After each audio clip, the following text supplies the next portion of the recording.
I think I'll ask one or two questions and then I'll make a few statements. Well, the first question is, if I understand correctly, the acting CFO, we have an acting CFO.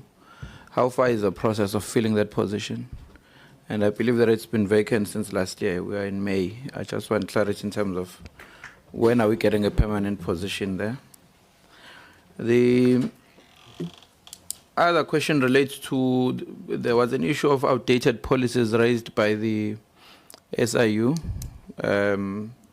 How far are we in terms of dealing with that? Do we have a full comprehension of the number of policies that are being updated? By when do we expect to have updated all of them? I think that's a human capital expert area to try and align accordingly. The third question is in relation to the targets. I think that question was answered, but I'm still not convinced. We're at a 52% rate in terms of achieving our own targets. And I think part of the responses that I had related to the inability to fund certain targets. And if that situation remains unchanged, it means that we are made to accept an explanation that we may encounter the same problem in future of being unable to meet the targets. Maybe it's a question of the mandate versus the capital injection towards meeting the targets. But I more concise to say that, look, we're never going to meet these targets. I like Zulu. I'm from KZN, so I like Zulu, not even English, to say, look, with these targets we have, with the capital that we have, we're never going to meet them. So don't expect a change in the next audit cycle. Just know that we don't have the financial muscle to meet them. If that is the case. If that is not the case, then what would be different in future in terms of ensuring that we meet those targets? The issue of the improvement also, I think we've been dealing with it in terms of many state institutions that come before us.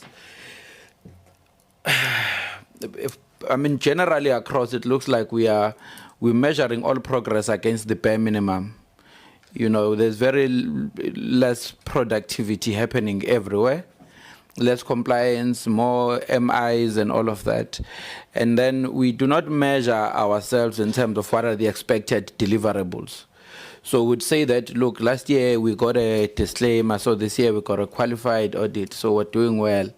And I think we're really not, pushing ourselves hard enough.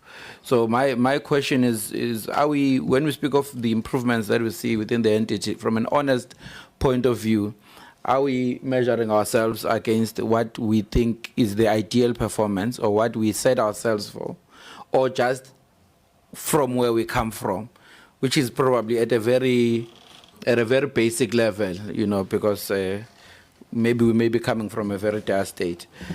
But maybe as the last two comments, Chair, mindful of the time as well. I think the first thing that I'm hearing that the SABC is saying, over and above what you just explained, is the fact that the SABC feels that it has been failed by this government in terms of the regulatory environment to assist it. The issue is, I would really like, over and above the minimum standards that you spoke about earlier, Chair, in terms of what would be the expectations to prevent favoritism and all of that? What would be the basic things that people would need to meet? Just a full picture of the future, of SABC. I think having sat here for some hours, I don't have it in my head. There's quite a number of issues. There's a legislative framework side of issues that needs to be dealt with. There's an ever-evolving environment with other competitors, private sectors that exist. And I would not want us to focus on fixing one thing only to find that after we've fixed it, we may end up in the same situation. So at least we must be able to create a picture in a page, in a diagram, to say, look, if we address the legislative framework here, and we address the issue of whatever private other participants and all of that, we can then be able to say in the next 10 years we'll see an institution of the future, because technology is an ever-evolving space as well. So we need to be able to keep up with that. The last part is maybe as a comment again, which was very unsettling for me, is in relation to this thing that there's middle people. So big corporates in this country, we know that there's a very high appetite to protect them for whatever interest. So you've got a big corporate making money out of South Africans, which then decides that it may not want to advertise with a public broadcaster. It is going to give some middlemen rights to determine who it is going to advertise with.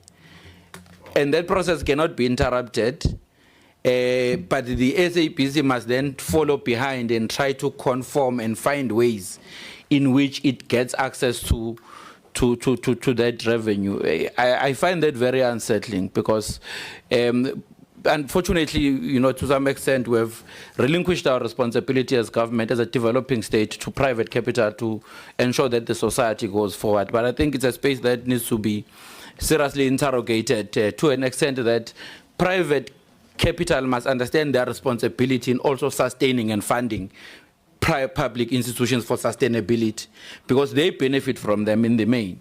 So you are getting more, an example, you are ShopRite, you are getting more money from the poor people of this country who buy from you every day, but then you want to give it to some private agents to then decide who you are going to advertise with, and not a public broadcaster with over 26 million. And the public broadcaster now must follow that, you know, in the reverse order and try to access your revenue. I think that we need to deal with.